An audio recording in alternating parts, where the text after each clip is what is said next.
آہستگی سے چلتے اس ہجوم سے اب سسکیوں کی دھیمی دھیمی آوازیں میرے کانوں میں پڑنے لگی۔ میں نے رخساروں پر پانی کی جگہ خون کو بہتے دیکھا، ہر چہرہ لہو لہو تھا۔ میرا دل دہل گیا۔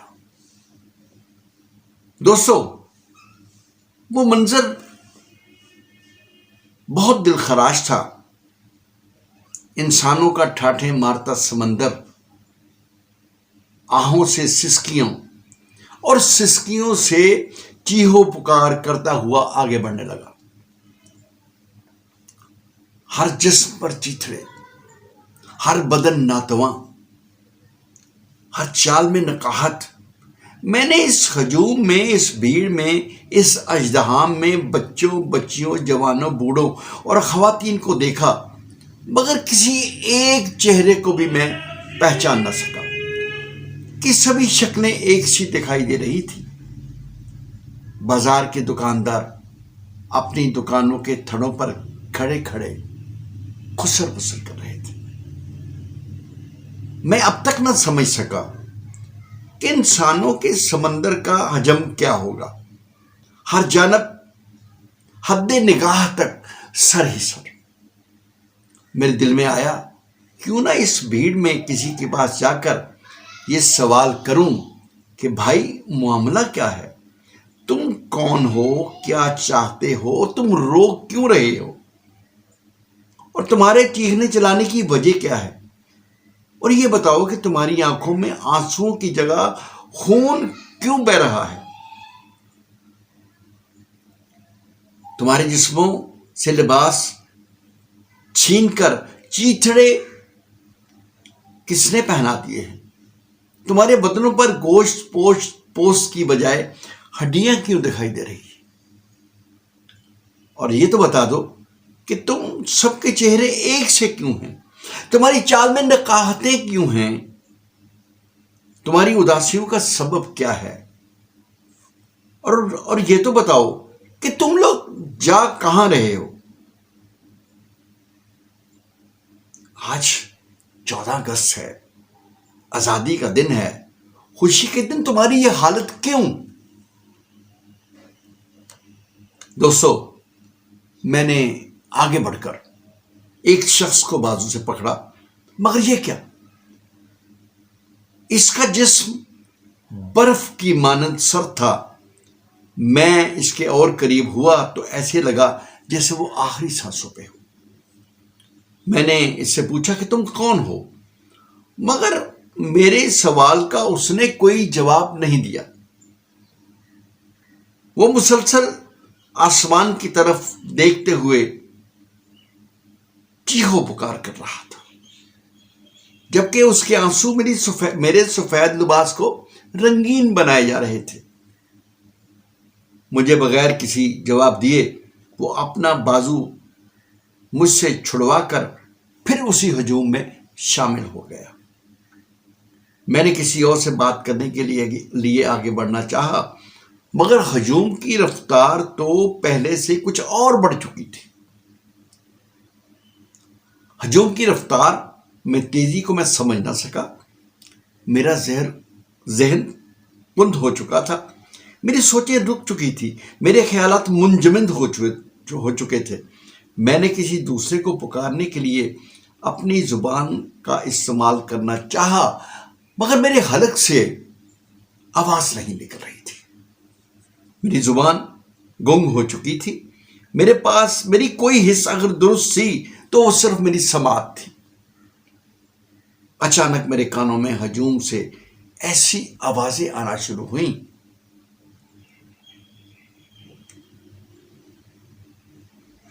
ہمیں موت دو، ہمیں مار دو، ہمیں قبروں میں اتار دو، ہمیں موت دو، ہمیں مار دو، ہمیں قبروں میں اتار دو۔ دوستو، شور اتنا زیادہ تھا کہ کان پھٹے جا رہے تھے۔ میری سماعتیں معذور ہو چکی تھیں۔ میں نے اپنے حواس درست کرنے کی کوشش کی، اپنے لڑکھڑاتے قدموں کو سنبھالنے کی صحیح کی، اپنی الجھی اور بے ترتیب سانسوں کو سنبھالنے کا ارادہ کیا، شور مسلسل بڑھ رہا تھا، جبکہ ہجوم کی رفتار میں مزید تیزی آ چکی تھی، اتنی تیزی کہ میں حیران تھا کہاں چال میں وہ نقاہتیں اور کہاں رفتار میں یہ سرعتیں۔ یہ سوال برابر میرے ذہن میں اٹھ رہا تھا۔ پھر میں نے بھی ہجوم کے ساتھ بھاگنا شروع کر دیا۔ بھاگتے بھاگتے میں لوگوں کے چہروں کو مسلسل دیکھتا اور پڑھتا جا رہا تھا۔ میں نے کئی ایک کو روکنا چاہا، لیکن وہ میرے ہاتھوں کو جھٹک کر مسلسل دوڑے چلے جا رہے تھے۔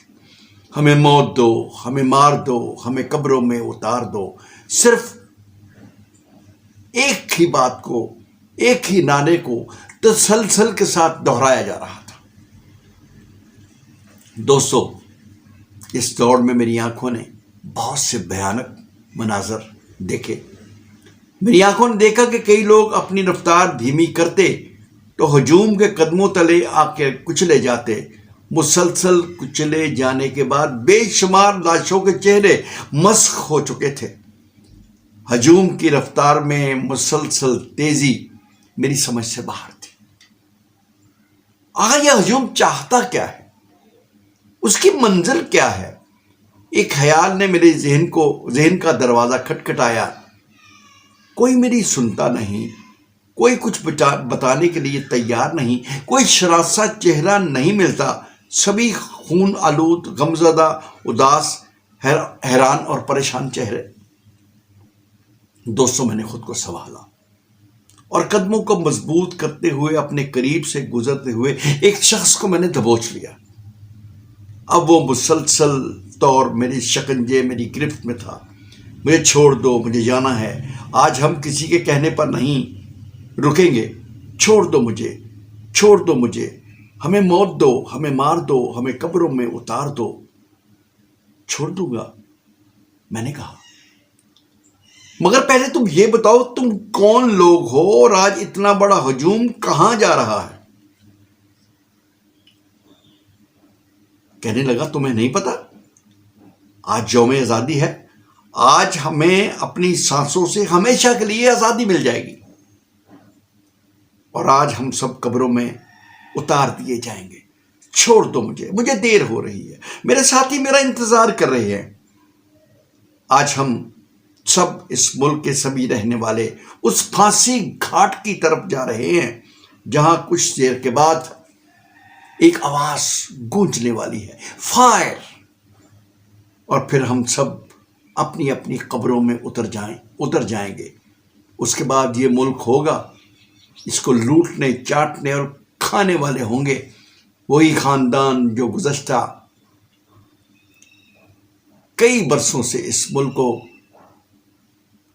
چاٹ رہے ہیں، وہی جو اپنی اپنی باریاں ٹھہرا کر ڈریکولاؤں کی طرح ہمارا خون پی رہے ہیں۔ ہمارے بعد وہ مسلسل اور مکمل آزاد ہوں گے، انہیں کوئی بھی پوچھنے والا نہ ہوگا۔ یہ لو، اس نے کچھ مڑے توڑے کاغذات مجھے تھما دیے۔ یہ کیا ہے؟ اس نے کہا لگایا، شاید یہ سمجھ کر کہ یہ اس کی زندگی کا آخری کہا ہے۔ اس کے کہے میں مجھے بے بسی اور نفرت دکھائی دے رہی تھی۔ یہ ہمارے ذمے کچھ سرکاری اور غیر سرکاری بل ہیں، یہ ان کو دے دینا جو ایئر کنڈیشن دفتروں، ایئر کنڈیشن گاڑیوں اور ایئر کنڈیشن گھروں میں بیٹھ کر ہماری قسمتوں کے فیصلے کرتے ہیں۔ آخرکار اس نے خود کو میرے شکنجے سے آزاد کروا لیا اور ہمیں موت دو، ہمیں مار دو، ہمیں قبروں میں اتار دو کے نعرے لگاتا ہوا ہجوم میں شامل ہو گیا۔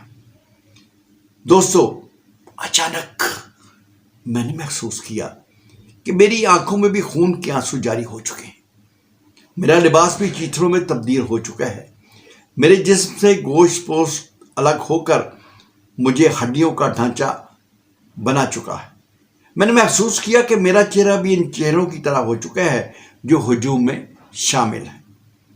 ہجوم کے شور اور رفتار میں حیرت انگیز اضافہ، ہمیں موت دو، ہمیں مار دو، ہمیں قبروں میں اتار دو کی آوازوں سے دل دہل رہے تھے۔ پوری دنیا کا میڈیا کوریج میں مصروف تھا۔ اچانک میری زبان پر بھی ہمیں موت دو، ہمیں مار دو، ہمیں قبروں میں اتار دو کا نعرہ بلند ہوا، اور بھاگتے ہوئے ہجوم میں ایک اور شخص کا اضافہ ہو گیا۔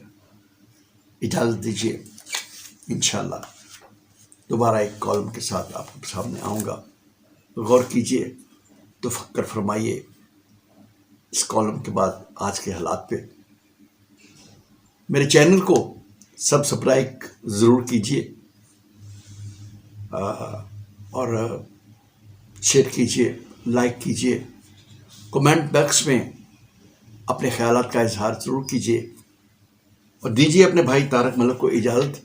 انشاءاللہ تعالی دوسرے کسی پروگرام میں آپ کے سامنے پیش ہوں گا، اور انشاءاللہ ایک نئے کالم کا سلسلہ بھی جو ہے وہ انشاءاللہ کچھ دنوں کے بعد آپ کے سامنے آ جائے گا۔ السلام علیکم ورحمۃ اللہ وبرکاتہ۔ اللہ حافظ۔